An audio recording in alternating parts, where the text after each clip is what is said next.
Oke, jadi mari kita coba bahas lagi mengenai isi dari Raw chapter untuk 164-nya. Ya, karena teks Raw-nya udah keluar dan ini beneran gila banget. Jadi langsung aja lah mari kita coba bahas. Nah, sebelum lanjut aku cuma mau bilang kalau video kali ini tuh sendiri bakalan jadi video spoiler dan jika kalian itu tidak keberatan, yuk mari kita coba lanjutkan. Nah, jadi meneruskan kejadian di chapter sebelumnya yang mana Aqua itu tenggelam gitu kan ke dalam dasar lautan. Di sini kita ditunjukin sedikit mengenai keadaannya dari si Aqua menjelang ajalnya. Ya, ini adalah keadaan fisiknya si Aqua ya. Kalau yang kemarin itu adalah keadaan mentalnya si Aqua. Dan sekarang kita dilihatin kejadian fisik di mana Aqua meninggal dunia.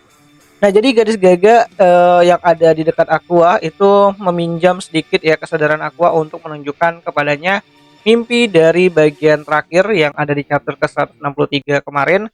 Dan Aqua yang tenggelam itu masih mencoba untuk mengingat-ingat mengenai Ruby lah gitu. Dan tubuhnya itu mulai merasa kedinginan, nafasnya itu sesak dan seperti tercekik gitu kan. Dan rasa ketidaknyamanan mulai menyelimuti badannya. Ya, intinya Aqua mulai merasakan tekanan yang ada di bawah dalam laut.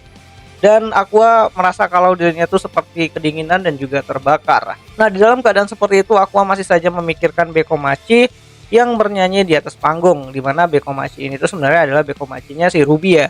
Ruby, Arimakana dan juga Mimcho. Di mana di dalam keputusasaannya si Aqua menjelang kematiannya, dia masih berharap kalau dia tuh masih bisa mendengar ya nyanyian dari grup tersebut. Namun dia sadar bahwa ya waktunya sudah tiba dan dengan senyum di wajahnya, Aqua meninggal dengan tenang di dasar laut yang cukup gelap. Nah, singkat cerita beberapa waktu gitu kan, kemudian nggak sampai beberapa hari gitu kan, ternyata ada satu perahu yang dikendarain oleh nelayan yang melewati tempat di mana Aqua tenggelam. Sebenarnya bukan tenggelam sih, tapi di mana tubuhnya itu mulai ya mengapung lah. Jadi kan setelah Aqua meninggal dunia, dia kehabisan napas dan jasadnya akhirnya mulai ya naik ke atas lah, terapung gitu kan. Dan ternyata ditemukan oleh nelayan yang sedang lewat di sana. Di mana keadaan tubuh mayatnya si Aqua itu ternyata itu ya nggak ada hal yang hancur gitu kan. Ya walaupun ada beberapa sobekan-sobekan di tubuhnya gitu kan, tapi ya secara keseluruhan jasadnya itu terawat dengan sangat baik karena memang cuaca saat itu beneran dingin. Jadi ya kayak menekan hancurnya tubuhnya si Aqua lah gitu kan. Namun yang pastinya di sini Aqua beneran meninggal lah. Di mana jelasin juga bahwa rencananya si Aqua itu sebenarnya udah sempurna banget. Polisi dan masyarakat benar-benar tertipu oleh rencananya si Aqua yang luar biasa. Yang mana hal itu tuh membuat ya beritanya tuh menjadi headline lah di mana-mana, di media cetak dan juga media digital gitu kan. Dan menjadi sesuatu yang sangat banyak banget dibicarakan. Sedangkan Arimakana yang mendengar berita tersebut itu terkejut bukan main dan dia nggak bisa ngomong apa-apa. Bahkan dia tuh kayak kehilangan semangat hidupnya, matanya benar-benar hitam dan nggak percaya kalau ternyata Aqua, orang yang terdekat dirinya tuh benar-benar udah meninggal dan nggak bakalan balik lagi gitu. Sedangkan untuk keadaan dari Akane sendiri, dia itu pergi ke tepi pantai di mana tempat di mana Aqua itu meninggal dunia, di mana Akane seperti biasa dia bawa bunga gitu kan dan berjalan di tepi pantai sambil ya merenungi lah mengenai apa yang sedang si Aqua itu pikirkan sebelum dia itu memutuskan untuk melawan Hikaru sendirian.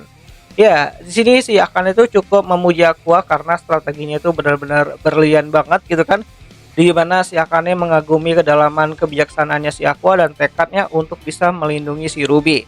Nah, di situ ternyata ada sedikit percakapan ataupun dialog di mana Akane berkata, "Apakah kau melindungi masa depan si Ruby? Aku benar-benar tidak menyangka. Kupikir kau pasti akan kembali. Aku bahkan mengevaluasi sebelum kau pergi. Dan kau sangat berharap untuk masa depan dan tidak ingin mati di sana. Sekali lagi, apakah kau benar-benar tidak menginginkan bantuanku? Menyiapkan tempat kejadian perkara yang sempurna untukmu tidaklah sulit bagiku. Asal kau tahu saja, aku tidak keberatan melakukannya untukmu sama sekali. Tapi ternyata kau punya rencana yang berbeda." Ya, di sini kita bisa lihat ya ketulusan hatinya si Akane di mana dia datang bawa bunga dan mencoba untuk berdoa untuk si Aqua itu sendiri. Nah, di sini juga masih belum dijelasin ya bagaimana keadaannya dari Ruby atau mungkin dari pihaknya Strawberry Group seperti si Ichigo-san, terus Miyako, atau orang-orang yang terlibat dengan si Aqua seperti Gotanda dan juga Kaburagi dan juga teman-temannya si Aqua itu sendiri ya, ada si Himekawa dan juga Frill juga gitu kan. Dan mungkin di 2 chapter selanjutnya bakalan dilihatin bagaimana keadaannya dari si Ruby, dan ini benar-benar luar biasa banget. Dan akhirnya udah dikonfirmasi Aqua meninggal dunia, dan kita bakalan lihat nanti bagaimana keadaannya si Ruby ya. Harusnya Ruby bisa tegar atau mungkin Ruby bakalan ikut modar juga. Ya, kita tungguin aja lah nanti gitu kan. Dan sekali lagi ini masih raw text gitu kan, panelnya juga masih belum keluar gitu kan, dan kalian tunggu aja untuk full panelnya. Bahasa Indonesianya juga bakalan keluar nanti di hari Rabu, tepat itu tanggal 31 Oktober 2024, untuk memastikan apa yang sebenarnya terjadi pada chapter tersebut, chapter ke-164. Dan ya, akhir kata itu aja lah dulu mengenai raw text ataupun bocoran dari teks raw-nya gitu kan untuk chapter ke-164. Dan jika ada yang salah aku minta maaf, dan sampai jumpa di pembahasan anime lainnya. Jadi